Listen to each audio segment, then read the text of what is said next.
Once upon a time, there was a kid named Andy who loved sailing. Andy read and reread a book about a guy who sailed all the way around the world.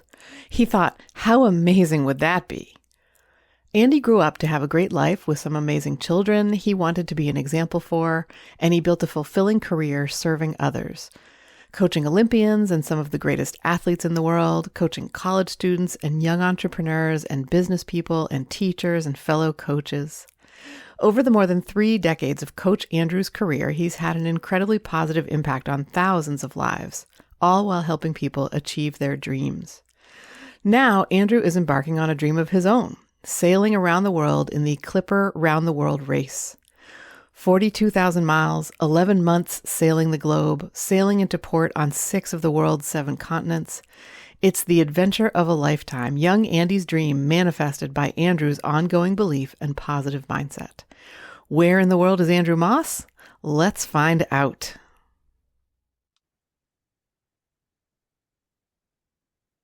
Hello, Andrew. Hello, Kay. Nice to see you again. Yeah, nice to see you too. Where in the world are you right now? I am in the old city or the old quarter of Panama City, Panama. So Panama City is about, I think, just over 1 million people. Okay. And the old quarter is sort of the original city, which at some point had been burnt to the ground by some of the pirates back in the day who found many treasures here and then decided to take them all and leave the city in ruins. But it's been rebuilt, sort of a mix of the sort of original heritage with some gentrification. So it's become a very hip, cool part of Panama City. And then there's a sort of a business district side of Panama City that's skyscrapers and all kinds of that stuff. And it's a fascinating place because it's in the middle of a jungle, basically. Panama itself is just rainforest, tropical rainforest. And here you have this one city, which really is at the mouth of the Panama Canal and is obviously a big driver of the economy here. And it feels like any other city in the world. I just went and had gelato, and there's a Starbucks, and there's lots of local restaurants, and you can eat pretty much food from any country in the world within 5 blocks of where I am. But if you walked 10 kilometers inland, you'd probably see monkeys and sloths and everything else. Wow. So it's a very interesting place. Yeah. I don't know. Maybe I'm giving away some more of my ignorance than I would like to, but I had always associated basically Panama and Panama City as the same, kind of like Singapore is both a city and a country. But there's more to Panama, it sounds like, than Panama City. Yeah, Panama is actually a relatively large country by sort of geography and area. Yeah, like the northern part of it, which borders on to Costa Rica, is pretty, most of it is fairly undeveloped. A few little towns spotted along the ocean, but not much until you get down to the canal, which, as I said, is seemingly a big driver of the economy here, and all the shipping and logistics and cargo and trade that happens in Panama City. And we're at the Pacific end of the canal. And then the Atlantic side, there's another little city, but far, far smaller, that supports, those boats that are coming through the other way. So it's no, Panama is a proper country, a normal country, just very, very centralized from a population into one big city, and then probably a couple of small cities as well. Cool. I have an aunt, my aunt and uncle, actually in Toronto. They live in Toronto. My aunt was part of she is a dragon boater, and she is part of a team of dragon boaters that compete around the world. And They are all breast cancer survivors, and Mhm. it's called Dragons of Breast, which I think is just the Mhm. best name for like a team like that. And not this past April, but the one before, they went to a big competition in Panama City and they won a bunch of medals. I mean, they were just like Yeah, these it's kick-ass. happening. It's happening right now. Oh my God, really? Yeah, yeah. It's the start area is right next to where our boats are all being moored. Yeah, Wow. yeah. Oh, how cool. Mhm. Um, wow. And you're going to be going through the Panama Canal. Yes, tomorrow. Early tomorrow morning we leave. I think around 4 a.m. Yeah, I mean, it's fascinating because, well, even Panama itself, the geography of it, if you imagine, just visualize a map back in, school, and you imagine going from Seattle down to Central America along the Pacific. So that's what we did. We went from the very top corner of Seattle all the way down past San Diego and then into Mexico and then a bunch of other countries before getting to Panama. But Panama is actually wraps around to the east so much that Panama City is almost directly south of Florida. Mm. So not only did we sail from all of the north-south part of the US and Central America, we also crossed the US from west to east in getting here, which Underneath it. Yeah. was very strange as we were starting to kind of turn the corner towards Panama. We were looking at the map every day, and it's like, hey, yeah, like we're in Texas now. It's like now we're in like Alabama or Wow. Louisiana, and then eventually, yeah, we're on the East Coast. So we would be the same time zone as Eastern Standard Time, except they don't change the clocks here. So I think we're an hour earlier Oh, right now. okay. That But makes sense. otherwise, same time zone. So yeah, it's yeah, and then the canal again. You would assume perhaps that because you're going Pacific to Atlantic, that it would be an east-west travel, but Panama is kind of twisted sideways, so it's actually from south to north, north-south that the canal runs.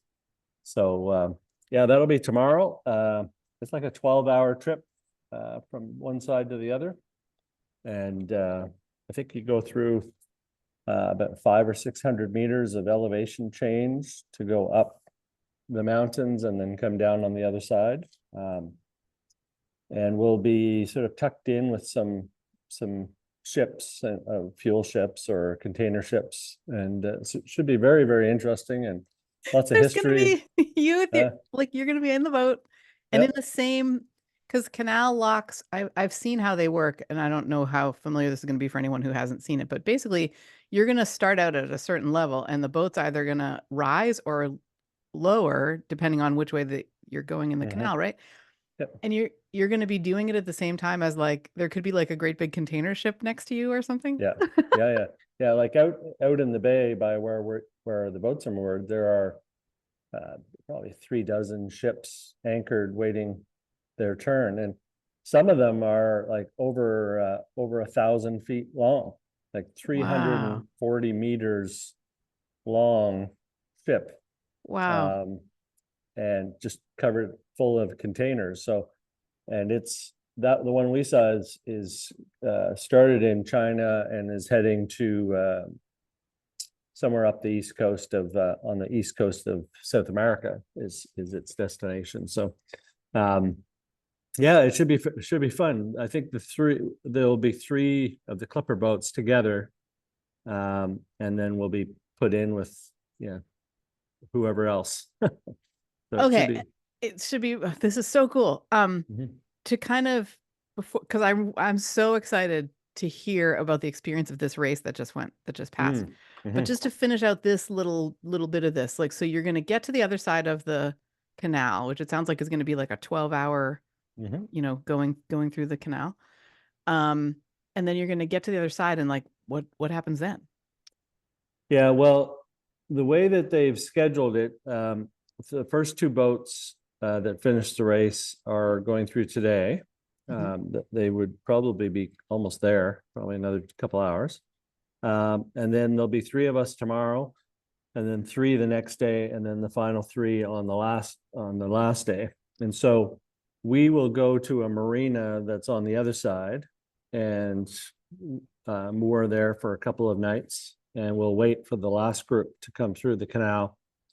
And as they're coming out of the canal, the rest of us will leave the marina and join them and start motoring out to where the race start is. So Okay. it's unfortunate for the guys at the back of the pack because they get the shortest amount of rest and time in Panama, but it's just the way things go. So and it's been true all the way around, right? Like this feels like maybe a more unfortunate leg to be, because there is a lot that you're doing, you know what I mean? So to have a breath once you get to the other side of the canal and you've got your groceries and whatever, like. Yeah, I mean, this leg is 50 days in total. Like we were 28 days at sea getting to Panama, and we'll be up to 21 days at sea getting up to DC. So it's a long time. Yeah. And the break in the middle has been very welcomed by the boats who got here early. Yeah. Not to mention that it's a nice place, and it's a place that a lot of people wouldn't otherwise probably come to and have a chance to see. So yeah. Well, how'd you get here? When we last spoke, you were in Seattle, and you were having such a good time in Seattle, like connecting with family and friends and colleagues. And you got that hat, the hat that says "Do Good." do good. And then you got on the boat. And we did good. And you did good. Yeah. The hat worked. Yeah, I mean, it was a really interesting leg.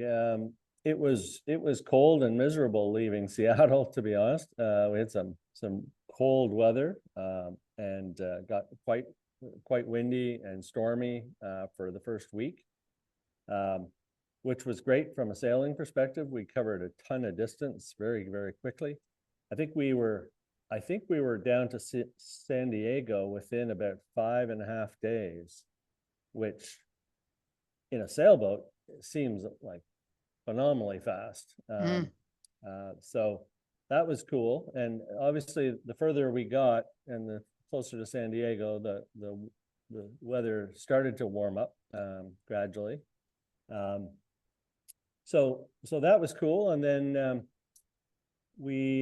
and then the weather started to change more towards Mexico and sort of for the rest of the way into a much more moderate and lighter wind situation, and it started to get really, really warm. And so sort of the tale of 2 parts. Like that first part of getting through the US was cold and stormy and windy and lots of good hard sailing. And then the second half was more sort of fair weather, lighter breeze, more tactical and sort of technical in terms of trying to find ways to stay in the wind that there was, and find anywhere that there was positive currents that we could take advantage of.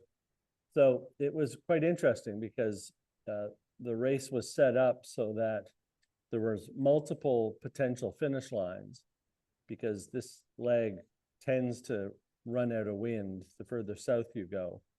So the clipper has to make a decision on a finish line that allows the boats to have a fair race, but also be done in time to make it to the canal to make our transit dates, which have to be booked in advance. So we weren't really sure which finish line they were going to use, but the second half of the race was all sort of built around trying to race to the next finish line and be as high as you could in the standings, with hopes that, not knowing whether that would actually stand as the finish line or that it would continue on. And so that was quite interesting. There's good tactics around that. And yeah, I mean, there was tons and tons of wildlife on this one. And certainly the further south we got in the warmer water, just, you could, around Costa Rica, around Nicaragua, like the amount of dolphins and birds and other sea creatures, like, just exponentially increased. It was quite something, just seeing them basically all the time. So it was an enjoyable leg. The last week was all motoring, which wasn't so much fun, because you're basically just running the diesel engine, sometimes with the sails up, sometimes without, and just, trying to make it as far as we can. We had to stop for fuel in Costa Rica. All the boats did to refuel, to have enough to make it to Panama. So that was a bit of a, again, it's a long way, and when there's no wind, the boats, it's the only way this race can actually complete this leg, is to have the option there of motoring once the wind has completely died. So, and we ended up, we had been 5th at the first finish gate, and then made a really good strategic move. We went into stealth mode, which stops the other boats from seeing what we're doing, and we were far enough away from any other boats at that time that nobody could see what we were doing. Plus, with the stealth mode, they couldn't see it on the computers. And we went a direction away from where everybody else was going, out offshore. Based on looking at a lot of the weather information, we thought there was a better chance that the wind would fill in from offshore versus inshore, and it turned out well, and we were able to pass 2 boats and finish in 3rd place.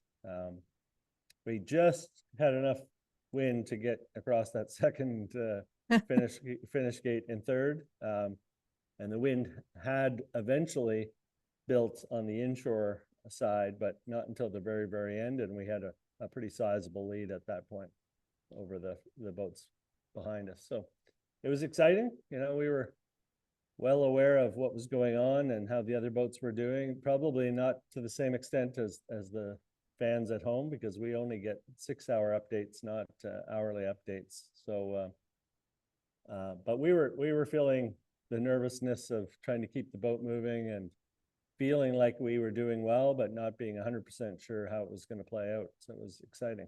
Mm.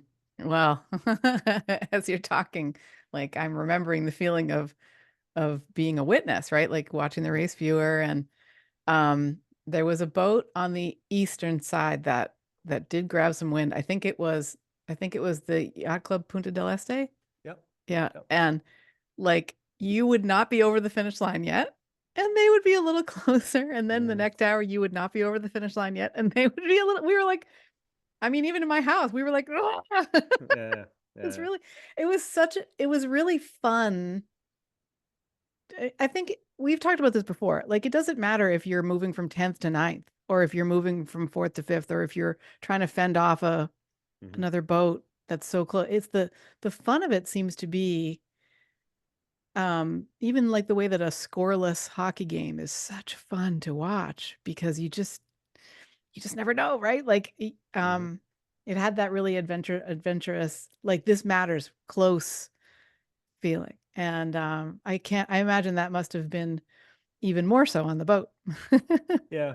Like I said, I think the only difference is we have far less information than people at home have as it's happening. So we're guessing what might be happening, and why boats are going faster or slower, but we don't really know. Like, even the 2 boats closest to us were Perseverance and Zhuhai, who are 2 of the top boats in the fleet. I think they're first and, well, maybe now they're 2nd and 3rd overall.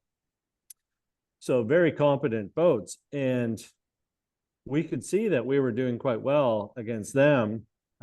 But even the 2 of them, and they were quite close together, they were having different performances. Like, one of them was doing well and the other one wasn't. And so it was very hard to figure out exactly what was going on across the fleet. And it was like 240 miles spread between where Punta del Este was and where we were. Right. And so like that's one end of Lake Ontario to the other end of Lake Ontario. Like the weather's not the same, right? No, exactly. Yeah. Right. And so, they were right up against the shore. So they were getting what they were hoping to get was some land effect weather.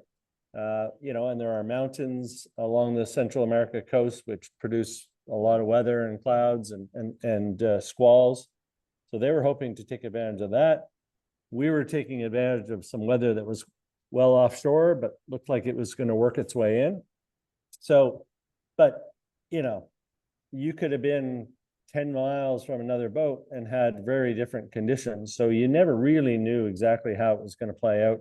And even the lead boats, the boats first and second, Qingdao and Halong Bay, they both told us after the race that for a couple of days, their race model on the computer had us beating them, had us being able to carry the wind and going around them on the outside and getting to the finish, right? But then the weather changed a little bit and they got a couple of squalls that were not in the forecast and were able to stay ahead of us. So, but we didn't even know that, like we didn't know what was going on. So it's a good, it's probably a good thing we don't have all the information, because it would make making decisions even harder than it is, right? Yeah. Like we have to stay with what we know, and yes, we look at how the other boats are doing, but if you chase, like if a boat 100 miles away is doing well and you try to chase whatever they're getting, by the time you get there, the weather is going to be different anyway. So yeah. Well, we talked last time about the idea of like, yes, there's forecasts, yes, there's information, but then there's the difference between that and sticking your head above deck and really seeing what's up there. And something that was different about this race is you lost your wind instruments. Like, what was that like? Yeah, and that happened early. I think that happened maybe on day 2 or something. Well, it was interesting because for a lot of the new people on the boat, or those who hadn't had much sailing experience, they had come to really rely on the instruments to help them steer the boat. And so without it, you really had to learn how to sail the boat based on what the sails were telling you. And the sails, if when they're trimmed well, they have a look to them and sort of a shape to them that indicates that they're performing to their ability. And you also have a sense of how the boat feels. Like, does it feel like it's powered up, or does it feel like it's underpowered? Is it going the speed that it's capable of going, or are we off? We had we have a manual instrument, which is just like a wind vane that's up on the top of the mast. So we're able to sort of see the general direction of the wind, but it's not a very precise thing. And it's like 80 feet up in the air. So it's, so it really forced all of us to sail in a much more intuitive way and a much more tuned into the boat. And I think across the whole boat, by the end of the race, we felt that it made us much better sailors, and to sail the boat that way for 2 weeks and to get as much out of the boat that we did. One of the funny stories that at one point, we have a sail called the wind seeker. So it's a very light cloth intended for when there's almost no wind. And we've used it probably 3 or 4 times in previous races. And really it always seemed to perform very well, and we'd keep it up as long as we felt like it was safe to, because the material is not heavy enough to really carry out much wind. And so we were using that sail, and this was when we were in close quarters with Perseverance. The skipper of Perseverance got on the radio to chat with Mike, our skipper. And she said, how can you be flying your Windseeker in 18 knots of wind? Now, the upper limit for the Windseeker is supposed to be 8 knots of wind. Okay. And Mike said, Well, we didn't actually know what the wind speed was because we don't have any instruments. He said, "Did you say 18 knots?" She said, she was laughing. She said, "Yeah, 18 knots." And so the sort of message came up, I think we should take the sail down. And so we took the sail down. But so there was some ignorance that, actually probably worked in our favor because we just kept sailing the boat as well as we could and kept the sails up and just went with what felt good and it seemed to work out pretty well. This is fascinating. Yeah. Like, do you think it's a coincidence that you took a podium that you in this leg when you really had to rely on intuition and stuff like that? Yeah, it's something that we talked a lot about.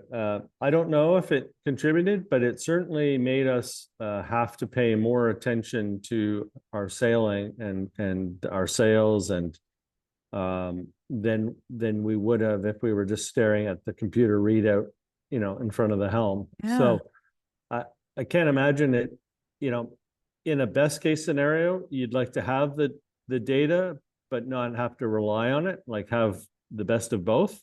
And so that's the challenge for us now, is to take what we learned and what we've come to trust about our ability to sail the boat well, and just have the data as a add-on to that, not as a replacement. So we'll see. I think all the other boats were just amazed that we had, especially because the conditions were so variable and the wind was constantly changing and light and sail changes based on the wind speeds. And, we knew those things were happening, but we had no way of really measuring it. And so we were just doing the best we could. And the guys on the other boats were very, very surprised to hear that, given how well we were doing performance wise. I think about like the part at the end of Star Wars, right? Of the original Star Wars, where Luke Skywalker decides that he's going to shut the instruments off, that he's not going to rely on the instruments. And like, I feel like there are so many, you said it before, actually, having more information can make you feel really overwhelmed. Like, that isn't exactly how you said it, but you were imagining if we'd had lots more information coming out about what the other boats were doing and the hourly updates instead of every 6 hours. And like, that can be so paralyzing. Yeah. And that's definitely the case, when you're steering the boat or when you're trying to trim the sails is, the instruments don't always give you, a better, all of the data isn't necessarily better. It's, so we'll see, it's being repaired. And so it should be functional for the next leg. We'll see how it plays out. But that was a great accomplishment for the team to be able to perform at that level. We had new people on the boat helming for the first time, and to learn how to do that based on the feel of the boat and based on watching the sails and how they're reacting to the steering that you're doing is amazing experience for people. So it's pretty cool. You've described it so often as what you really love, like the kinesthetic experience of this and the sort of the things you can't understand until if I think back about like people's questions and stuff like that, that feels like an experience that you have to do to understand. Like you have to, Well, and this is, was part of how we helped people that didn't have the experience, is that for probably every sailor on the boat who had a sailing background, we learned how to sail in boats that didn't have this data, didn't have instruments, right? Yeah.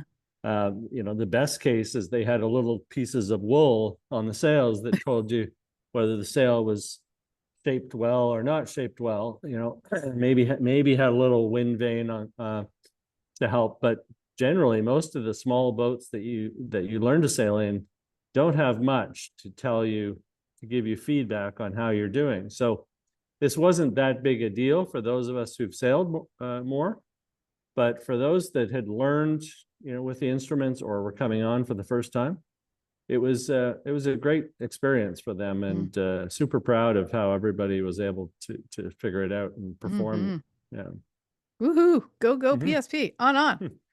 Actually, one last thing about that before we kind of shift. When you were sharing about the skipper of the Perseverance saying like, did you know that it's 18 knots of wind? And that was when, like, I got to thinking about how, uh, well, one time, so Jay and I, my almost 20-year-old and I, we used to rock climb together, and Mhm.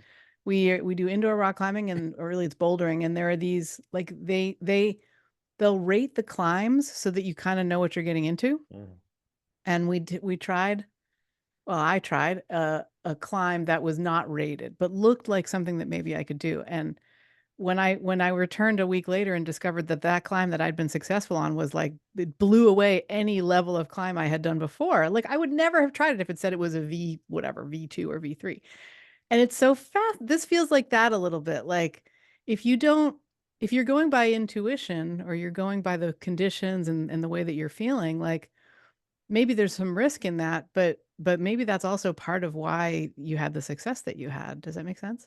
Yeah, totally. Yeah, I mean, we definitely had to rely on our intuition and the feel of the boat to make decisions, which, I think in the end it was a really, really positive thing. Mm.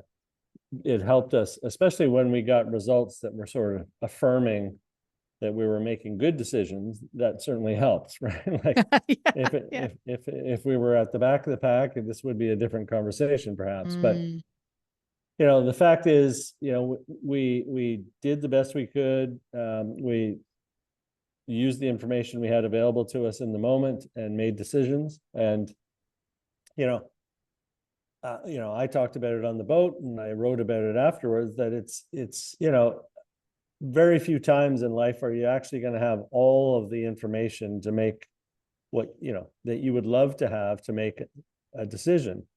And to have that amount of data withdrawn and still need to make decisions and make them in the same with the same urgency and the same potential for positive or negative outcomes was a great lesson. Like we still mm. have to keep going here, and this is not going to change that we're in a race and we're going to find a way to make this work. And yeah, it felt very freeing to be more tuned into the boat and more connected to the wind and less Yeah. reliant on those computers.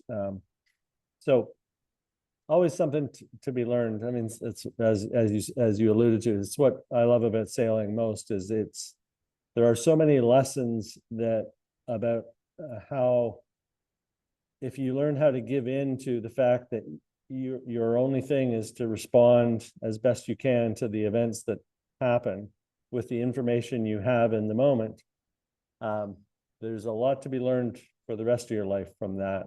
And that was certainly a conversation we had on the boat as well, that it's great to be able to tune into intuition and tune into our instincts of what we think might be going on and what we think is happening with the wind without really having the facts to back it up, and then to trust that. Mm.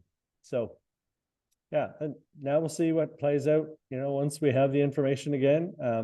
I think we'll still carry forward a lot of the attitude that we had, that we actually learned a lot how to sail the boat, even better than we had known how to sail it, and Yeah. that will carry us forward for the remaining 3 races. Yeah. The remaining 3 races. Wow. Out of like, I don't remember how many, 16, 16, 14? I think. Yeah, something 15, maybe something. Yeah. Wowzers. Okay. Um, Hmm. like, well, before we, because there's some talk around that I'm excited to kind of get to. There's some questions that I have. But just coming back to the wildlife for a minute. Well, two things. So first of all, it was your birthday this time on the Hmm. boat. It was, What was yes. that like? Well, it's funny because I think we were on from 2 a.m. to 6 a.m. uh, on the 18th of May, which was my birthday. And what a couple of the crew remembered, even at 2 a.m., remembered that it was my birthday that day. they said, like, what would a normal birthday be for you? And I said, well, May the 18th in Canada, it's usually a long weekend. My birthday always seems to fall either on the weekend or on the Friday or the Monday. So it's usually a holiday weekend. It's often the first weekend that people are opening their cottages or the boat is in the water. And I said, for a lot of my life, this would have been probably the first time out sailing. And I'd be doing exactly this. I'd be maybe not at 2 a.m, but yeah, I'd be out, and it turned out to be a beautiful sunny day. And so I said, yeah, this is kind of like the perfect birthday, minus the fact that, my loved ones and family weren't able to share it with me. My current loved ones and my current family on the boat were all there, and were very kind and generous, and we had a great time. And yeah, I mean, it was much like Christmas and New Year's had been. It was a unique experience of something that's very familiar, and there's a lot of routine around how we normally celebrate these things. This will be one that's in the memory bank for a long time, because it was pretty special. So it was cool. Awesome. That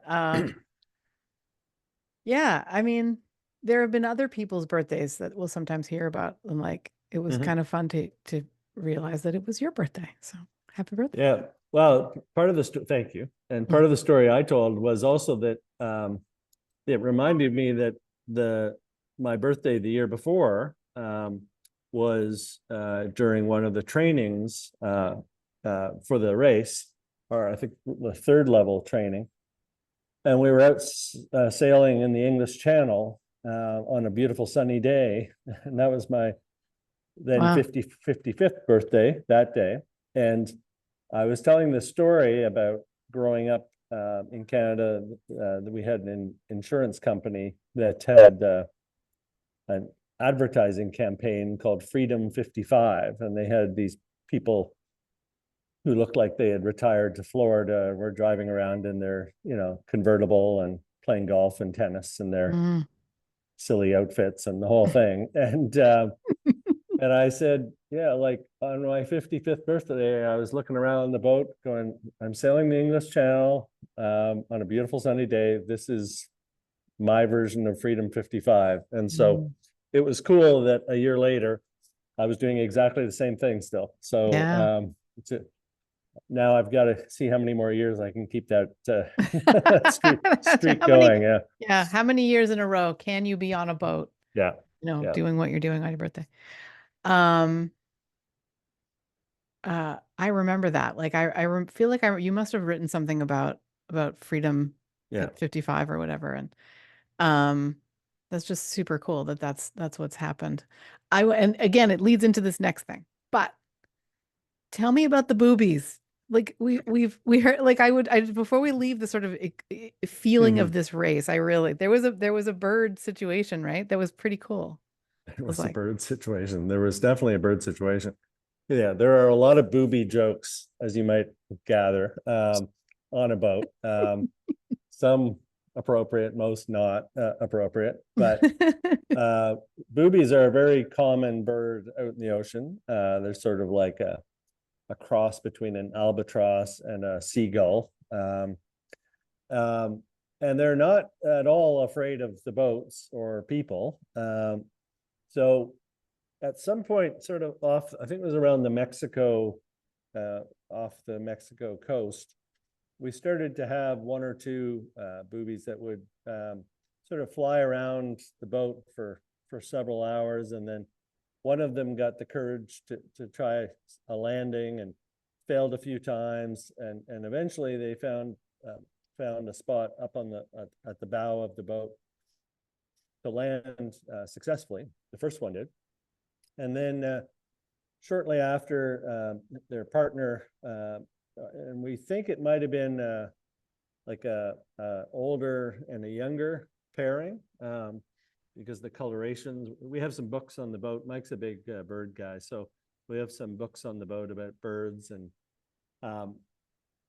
so eventually there was 2 up there, and then at night they would disappear, and then the next day they'd show up, and all of a sudden there was like 4 or 5, and they were all trying to land in this very small area that's at the bow of the boat. And I think the record was 15 of them at one time, all had found a way to land and kind of squeeze in, and some of them were squawking at each other, but once they sort of found their footing and found a way to settle in, they would stay there. And we would be changing the sails, we would be doing the maneuvers, and they would just sort of be oblivious to it all. And they would kind of they'd look back at us kind of like, why are you doing this and bothering us? Like we're trying to enjoy Can't you see we're resting here? Yeah, exactly. Right. So yeah, that was they stayed with us probably for about 6 or 7 days, I'd say. And then Wow. and then one day they maybe realized that we were not in their neighborhood anymore, and they took off and went home. So it was quite something. Yeah. It brings up like the question that I immediately have is like, were they migrating? Like, where is home? Yeah, no, home seemed to be sort of, like I said, sort of off the Mexico coast. Mm. But I mean, we don't go very fast in the sailboat. So, 6 or 7 days for a bird, you're still only maybe 500 miles from where you started. And for the birds, I mean, they can fly a long way, a lot quicker than we can sail. So I think they were fine. But they definitely seem to realize at some point that this is not going in the direction that they need to be going anymore. We've been on this bus too long. Exactly. They're like, we're out of here. Yeah. I don't know. Like, I think the combination of this conversation and the sort of the birds, like knowing where they are in the world and figuring out where to go, and the last part of our conversation about the instruments, the wind instruments, is reminding me of a story that I wanted to share about my. So our 19-year-old is just about to finish high school, or a sort of a version of like almost a transition between high school and college. And this year he has spent the entire year reading the book Ulysses. And he has done it like every week there's conversation about the latest thing that they've been. There is a chapter of Ulysses that's a full chapter. It's like 30 or 50 pages or something like that, with 8 sentences in it. The whole, it encompasses 8. It is encompassed by 8 sentences. There's like no punctuation. It's such a peculiar book. Anyway, and so dense. Like that is just such a thick, interesting book. So, they're now reading a different book. They're finishing out the year with a book called Blood Meridian.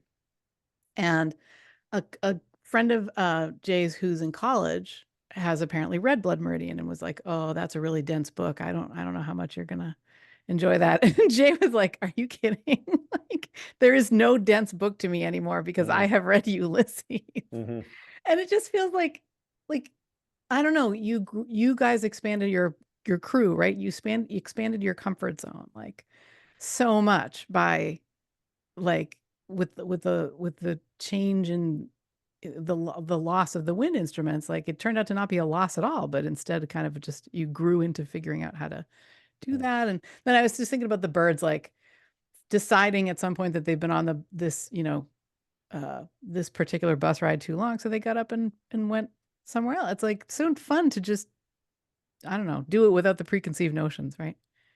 Yeah.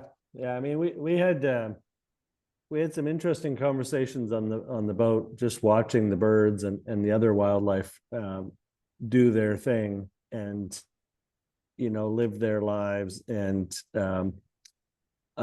if you sit and watch it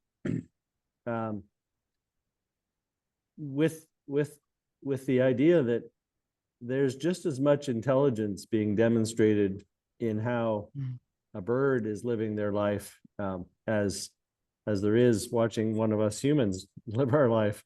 One of the things I said to Mike one day, I was like, I wonder how the boobies spread the news that there's this free ride on a sailboat to be had. Just follow us and we'll show you the way. Like, is there bird language that they're right? Like just the wonder of that. Yeah. not knowing, if there are bird experts out there, maybe that sounds like a very silly question, but it's like there's so much going on in their little world, and if you actually just slow down enough to watch it, and then you look at the dolphins and the whales and all the other beings, and you realize they too have all of this going on. It just makes you realize like the amount of intelligence available around everything that exists on our planet is just so enormous as compared to what we perceive it to be in our little pea brains that we get all stuck in all the time, right? It's like if you watch how a bird interacts with the wind and plays and moves and navigates, and you watch the dolphins interact with the water and the waves and each other, I mean, you can't help but just sort of be in awe of what they have come to know about how to exist in their environment. It's inspiring. I mean, it's really inspiring. And I remember when I was coaching swimming, we would study how dolphins do what they do, because it just looks so effortless and yet generates such amazing power and speed. And to imagine being able to tap into that was always just sort of such an aspirational thing for swimmers. And so I would spend hours just sitting and watching the dolphins playing around our boat, and mother and baby dolphins together, and watching the babies learning how to keep up and go in all the directions that the parent was going. It was really, really cool. Wow. It's funny that you say that about what would a bird expert say, right? So here at home, we've had this cool bird that has been giving like concerts. I mean, there's no other word for it. Like the most varied, delightful, clear, 5-minute long, performances, and then another one, and then another one, right? Morning, noon, and night. And I got curious about, I was like, I wonder if this is a mockingbird. Like I know mockingbirds are birds that can do sort of lots of variation. So we have a 20-year-old bird book or whatever from when our kids were young. And I discovered that it's on the same page as the mockingbirds. It's one of a group of birds called mimids, and it's a gray catbird is actually what I'm looking at. And this is well, I won't remember it exactly, but what the bird experts said about the gray catbird's call was that it has a squeaky quality, and that the catbird is a quote poor imitator. It's just like, what are we doing here? Yeah. Clearly, I think I want to highlight it because I think when we're in a mindset of like, oh, listen to that, like that's not what I was expecting, or I'm feeling judgmental about that. It's not adhering to some set of criteria that I think it should. It's really different, and there's a lot less, I feel like, to be inspired by or to learn than when someone is in the experience that you're having on the boat, which is like, wow, look at all this variety, right? Yeah. I think it's a very human ego thing to try to judge non-human beings for whether they're doing it correctly or not. But you only have to watch how effortlessly a bird can fly faster than a human can possibly, a human machine like a sailboat can go through the wind. A bird just like flaps its wings once and is gone, right? And so it's like, who's really the intelligent one here? So I think in general, and humans could benefit from having their egos challenged a little bit. Moved to a backseat. Watching nature, I think, is a really, really healthy and inspiring way to do that, is to realize like there is a lot of intelligence going on all the time around us. And to think that we have to